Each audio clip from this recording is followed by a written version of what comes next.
I use heroin every couple hours. Of heroin. I remember the day the fentanyl came out.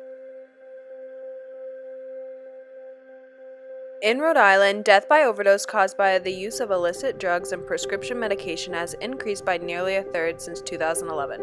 This is commonly referred to as the opioid crisis.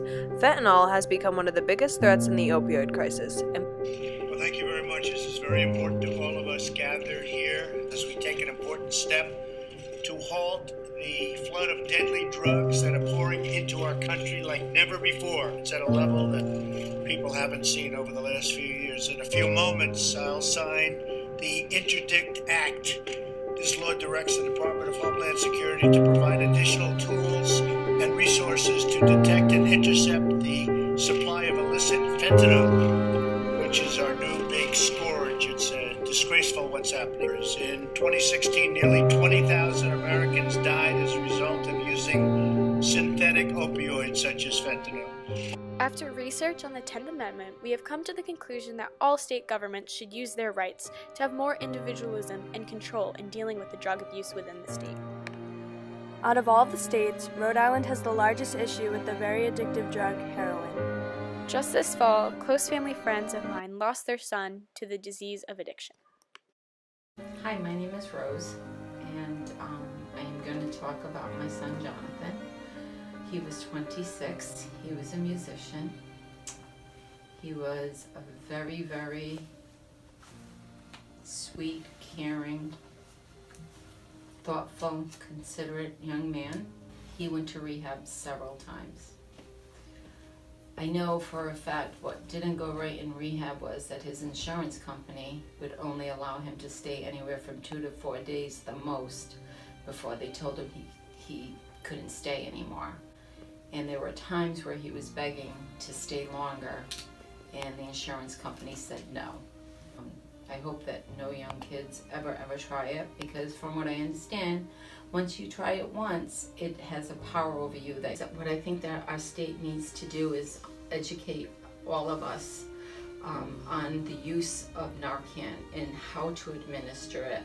And I found that I did need to administer it at one point. To piece it together, and I really feel like the Narcan injection should come in one piece that you just take out and inject. You shouldn't have to put 2 to 3 pieces together in a time of turmoil. On top of that, students at our school have lost loved ones to addiction as well. I had my surgery, and he got prescribed Percocet, and then it was like a lifetime, I guess, supply, because that's what gastric bypass is. It's like a lifetime change, and then he just became too dependent on it. It was definitely an everyday thing for sure. Since drug abuse statistics are different in every state, the issue is much more individualized. Well, it's education, especially with the younger generation. I think a lot of kids don't know how addictive everything is. Each state government has a different issue to face. Therefore, laws regarding drug abuse should be regulated by each state government, not the federal government. There's got to be something in the state that is causing problems, whether it's not enough care for these patients within the state. I know in Rhode Island itself we've closed so many psychiatric hospitals and things like that we just don't support these people anymore. So I think part of it is state, but I wonder if federal helps out with funding for things like that may help. For example, in the year 2014 to 2015, 4,000 Rhode Island residents admitted to using heroin. But for opiates, it's right up there, and we're seeing a lot more now with fentanyl. And people don't realize that they come in with cocaine on board, and fentanyl is now being put in cocaine. So people who are abusing cocaine are actually at very high risk of overdosing. Not just heroin, but other drugs. They're lacing it in marijuana. It's very scary. Yeah. Data from the Rhode Island Health Department shows that hospitalizations and emergency department visits for overdoses have steadily increased since 2005, along with fatal overdoses. The worst man-made epidemic in history. The challenge this crisis presents has captured the attention of every member of this committee. Well, this is what we call a bipartisan hearing. Most of ours are. One in which Democrats and Republicans have agreed on the topic, on its importance. This epidemic kills more Americans every day than car accidents. In each of our states, we're reminded of that almost every day. Law enforcement may eventually find the source of the deadly heroin, but addiction itself is harder to arrest.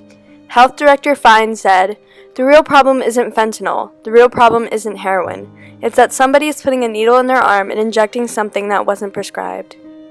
Not so much me, but we have a drug unit guys who have more of an issue with that, and I think for them it's their exposure to it. Like if they touch the fentanyl or whatnot, even touching it can get exposed to it, can seep into your system and whatnot. The federal government and the state government need to work together to, solve the issue. This is a huge issue. It's not isolated. It doesn't just live in one kind of a community or one neighborhood or one age group or one ethnicity. It affects everybody, and we really need to tackle it as the statewide public health crisis that it is. Kids are often prescribed painkillers. First they do Motrin, that's not enough. Then they go to Vicodin, that's not enough. Then they go to Percocet, and then before you know it, they're addicted. Parents don't really understand that, how easy it is to get addicted, to go from 4 Motrin at a time to being addicted to Vicodin. Each state has their own solutions and practices in place regarding drug abuse, leading us to believe that drug abuse is an individual to state issue. This is why it's so important that we have the 10th Amendment in the United States Constitution.